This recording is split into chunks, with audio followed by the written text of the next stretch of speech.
ముగిసిన స్వర ప్రస్థానం. ఆశా భోస్లే ఇక లేరు. భారతీయ సంగీత సామ్రాజ్ఞి, వేల పాటల గలగలలు కురిపించిన ఆశా భోస్లే అనంతలోకాలకు వెళ్లిపోయారు.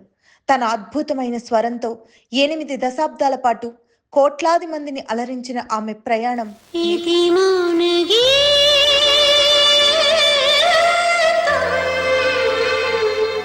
నేటితో ముగిసింది.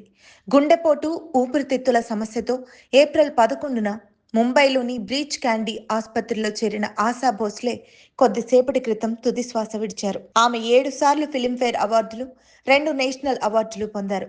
తన కెరీర్లో 12,000కు పైగా పాటలు పాడారు.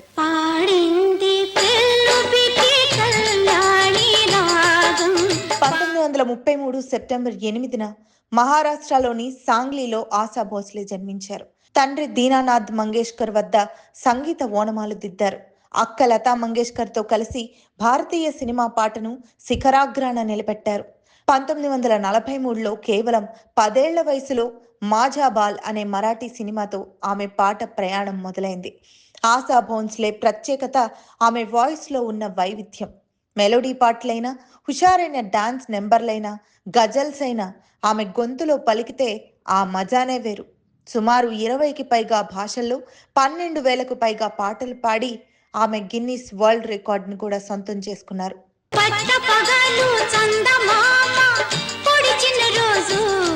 సంగీత ప్రపంచానికి ఆమె చేసిన సేవలకు గాను భారత ప్రభుత్వం ఆమెను పద్మ విభూషణ్ మరియు దాదా సాహెబ్ ఫాల్కే అవార్డులతో గౌరవించింది. అలాగే ఎన్నో ఫిల్మ్ఫేర్ మరియు నేషనల్ అవార్డులు ఆమెను వరించాయి.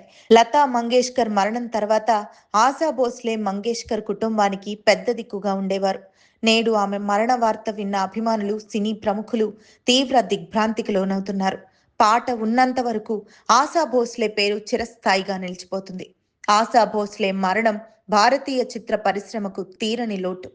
ఆమె ఆత్మకు శాంతి చేకూరాలని చిత్ర ప్రముఖులు నివాళులర్పిస్తున్నారు.